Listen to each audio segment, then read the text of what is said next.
Gyandeep Galaxy point पर आपका स्वागत है।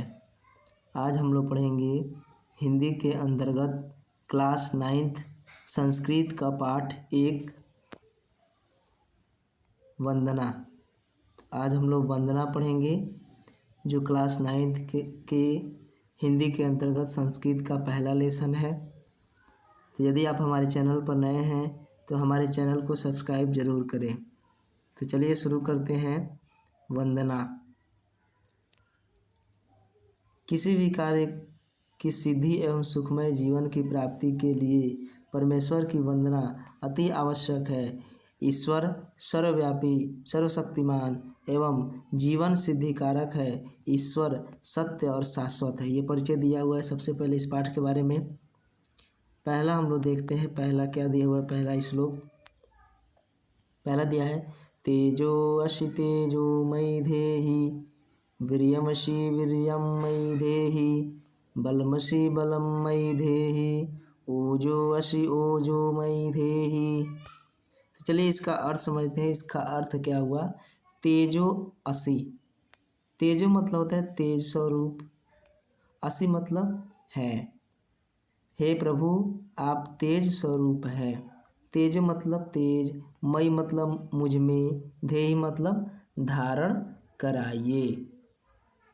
हे प्रभु आप तेज स्वरूप हैं, मुझ में भी तेज धारण कराइए। तो पहले लाइन का अनुवाद ये हो जाएगा कि हे प्रभु आप तेज स्वरूप हैं, इसलिए मुझ में भी क्या कराइए, तेज धारण कराइए। ठीक है। दूसरा लाइन कह रहा है कि वीर्यमसि वीर्यं मयि धेहि। वीर्यमसि का मतलब होता है पराक्रम। वीर्यमसि का मतलब होता है पराक्रम। हे प्रभु आप पराक्रम स्वरूप हो, इसलिए वीर्य मतलब पराक्रम, मयि मतलब मुझ में, धेहि मतलब धारण कराइए। आप पराक्रम स्वरूप हो, इसलिए मुझ में भी क्या धारण कराइए, पराक्रम धारण कराइए। दूसरा का ये अनुवाद हो जाएगा कि आप पराक्रम स्वरूप हैं, इसलिए मुझ में भी पराक्रम धारण कराइए। बलमसि बलम मयि धेहि। बलमसि मतलब होता है बलशाली है। हे प्रभु आप बलशाली हैं, तो बलम यानी बल, मयि मतलब मुझ में, धेहि मतलब धारण कराइए। बलमसि यानी बलवान है या बलशाली है। बलम मन बल, मयि मतलब मुझ में, धेहि मतलब धारण कराइए। आप बलशाली हैं, इसलिए मुझ में भी बल क्या कराइए, धारण कराइए। चौथा लाइन है, ओजो असि ओजो मयि धेहि। ओजो मतलब होता है सामर्थ्य। आप सामर्थ्यवान हैं या उत्साह से भरे हुए हैं, ये भी कह सकते हैं आप। सामर्थ्यवान हैं या उत्साह से भरे हुए हैं। सामर्थ्यवान ही लिखेगा। आप सामर्थ्यवान हैं। ओजो मतलब सामर्थ्य, मयि मतलब मुझ में, धेहि मतलब धारण कराइए। हे प्रभु आप सामर्थ्यवान हैं। ओजो यानी सामर्थ्य, मयि मतलब मुझ में, धेहि मतलब धारण कराइए। आप सामर्थ्यवान हैं, इसलिए मुझ में भी सामर्थ्य धारण कराइए। तो इसका शुरू से अनुवाद क्या हो जाएगा, आप तेज स्वरूप हैं, आप तेज स्वरूप हैं, इसलिए मुझ में भी तेज धारण कराइए।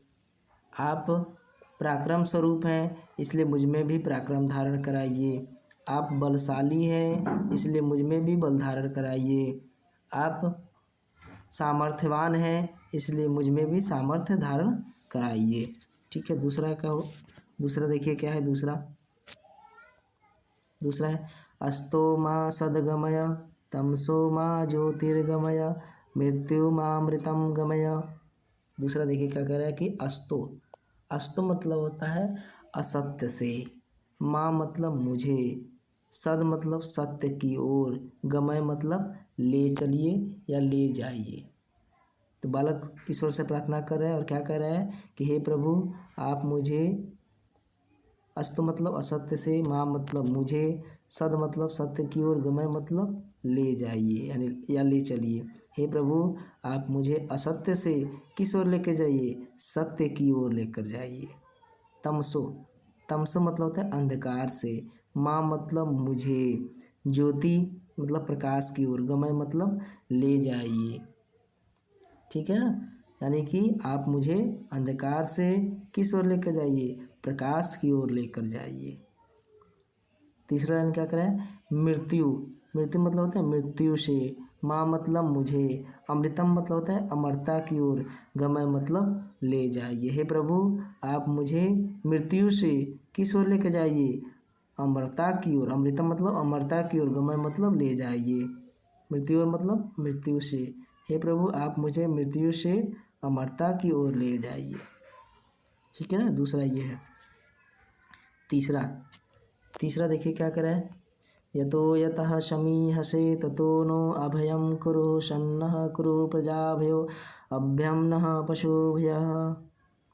यतो यतः, यतो यतः, यतो का मतलब होता है जिस, यतः मतलब होता है जिससे, समीहसे मतलब होता है चाहते हो, यानी बालक जो है प्रभु ईश्वर से प्रार्थना कर रहा है कि हे प्रभु आप जिस जिससे चाहते हो, ततो मतलब होता है उससे, नो मतलब हमें, अभ्यम मतलब भय मुक्त, कुरु मतलब कीजिए, ठीक है। तो यतो मतलब जिस, यथा मतलब जिससे, समी हसे मतलब चाहते हो, ततो मतलब उससे, नो मतलब हमें, अभ्यम मतलब भय मुक्त, कुरु मतलब कीजिए। तो यहाँ से यहाँ तक क्या अनुवाद हो जाएगा कि आप जिस जिससे चाहते हो, ततो मतलब उससे, नो मतलब हमें, अभ्यम मतलब भय मुक्त, कुरु मतलब कीजिए। आप जिस जिससे चाहते हो उससे हमें क्या कीजिए, भय मुक्त कीजिए।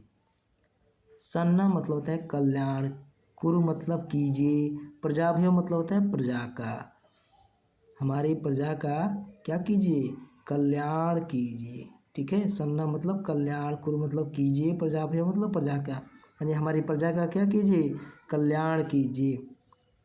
अभ्यम नः पशुभ्य, अभ्यम मतलब भय मुक्त, ना मतलब कर दीजिए, पशुभ्य मतलब पशुओं को, हमारे पशुओं को भी क्या कर दीजिए, भय मुक्त कर दीजिए, हमारे पशुओं को भी भय मुक्त कर दीजिए। ये तीसरा था आपका।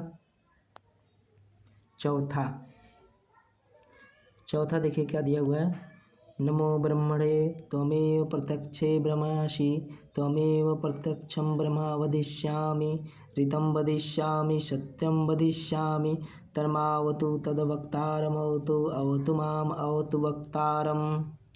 नमो ब्रह्मणे, नमो मतलब होता है नमस्कार है, ब्रह्मणे मतलब ब्रह्म को, यानी ब्रह्म के लिए, नमो मतलब नमस्कार है, ब्रह्म के लिए नमस्कार है। त्वमें मतलब तुम ही, प्रत्यक्ष मतलब प्रत्यक्ष, ब्रह्मसि मतलब ब्रह्म हो, तुम ही प्रत्यक्ष ब्रह्म हो।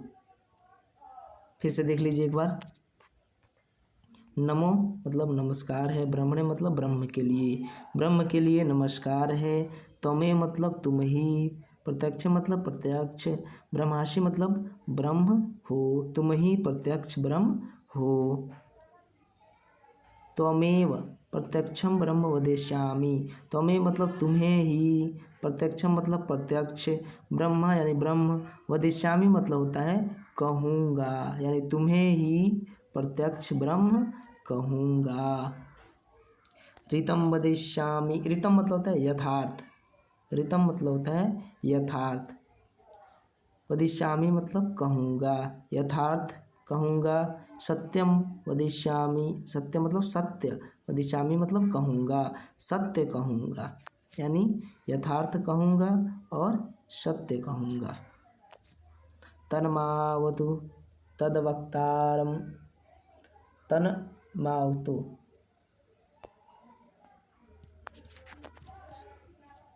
तन्मा अवतु, तन्मा अवतु का अर्थ होता है मेरी, मेरी रक्षा करे, मेरी क्या करे, रक्षा करे। तन्मा अवतु मतलब होता है, तन्मा मतलब तन्मा मतलब मेरी, अवतु मतलब रक्षा करें, तद मतलब और, वक्तार अवतु, वक्तार मतलब वक्ता की, और अवतु मतलब रक्षा करे, मेरी रक्षा करें, वक्ता की रक्षा करें। अवतु माम, अवतु मतलब रक्षा करें, माम मतलब मेरी, मेरी रक्षा करें, अवतु वक्तारम, अवतु मतलब रक्षा करें, वक्तारम मतलब वक्ता की। यानी इसका अर्थ हो जाएगा मेरी रक्षा करें, वक्ता की रक्षा करें। यहाँ पे हो जाएगा मेरी रक्षा करें और वक्ता की रक्षा करें। ठीक है ना। लास्ट है 5वां, सत्यम व्रतम सत्यम परम त्रिसत्यम शतस्य योनि निहितं च सत्ये शतस्य सत्यम ऋतशते नेत्रम सत्यात्मकं त्वां शरणं प्रपन्नः। सत्यम व्रतम, सत्यम व्रतम का मतलब होता है सत्यव्रती या सत्य का स्थित को, यानी सत्य का व्रत धारण करने वाले। सत्यम व्रतम मतलब होता है सत्य का व्रत धारण करने वाले। सत्यम परम मतलब होता है सत्यनिष्ठ। त्रिसत्यम मतलब त्रिसत्य है, यानी कि इसका अर्थ क्या हो जाएगा, सत्यम व्रतम मतलब सत्य का व्रत धारण करने वाले। सत्यम परम मतलब होता है सत्यनिष्ठ। त्रिसत्य मतलब त्रिसत्य है, यानी कि हे प्रभु आप सत्य का व्रत धारण करने वाले, सत्यनिष्ठ और यानी तीनों लोकों में सत्य हैं। शतस्य योनि, शतस्य मतलब होता है सत्य की, योनि मतलब योनि में, सतस्य योनि, सतस्य योनि का मतलब है सत्य की योनि से जन्म लेने वाले, यानी कि जन्मदाता। सतस्य योनि मतलब सत्य के जन्मदाता है। सतस्य योनि, सतस्य मतलब सत्य के, योनि मतलब जन्मदाता है। हे प्रभु आप सत्य के जन्मदाता है। निहितम च सत्य, निहितम मतलब होता है, निहितम मतलब होता है रत रहने वाले, च मतलब और, सत्य मतलब सत्य में, और आप सत्य में लीन रहने वाले हैं। निहितम च सत्य मतलब होता है सत्य में लीन रहने वाले हैं। सतस्य सत्यम, सतस्य सत्यम का अर्थ होता है सतस्य सत्यम का अर्थ होता है सतस्य सत्यम, सतस्य सत्यम का अर्थ होता है सत्य में भी सत्य। ऋत सत्यम का अर्थ होता है सत्य के प्रवर्तक, या नेत्र मतलब नेता भी कह सकते हैं, सत्य के नेता। सत्यात्मकं त्वं शरणं प्रपन्नः, सत्यात्मकम मतलब होता है सत्य के आत्मा, सत्य के आत्मा। सत्यात्मकम मतलब होता है सत्य के आत्मा। त्वं मतलब तुम्हारी, शरण मतलब शरण में, प्रपन्ना मतलब प्राप्त हुए हैं, यानी सत्य के जो आत्मा हैं वो तुम्हारे ही शरण में क्या हुए हैं, प्राप्त हुए हैं। ठीक है, तो हमने आपको पांचों का अनुवाद बता दिया। आप इसमें देख सकते हैं, आप इसको कॉपी में नोट भी कर सकते हैं। ऐसे ही वीडियो को देखने के लिए हमारे चैनल को सब्सक्राइब करें।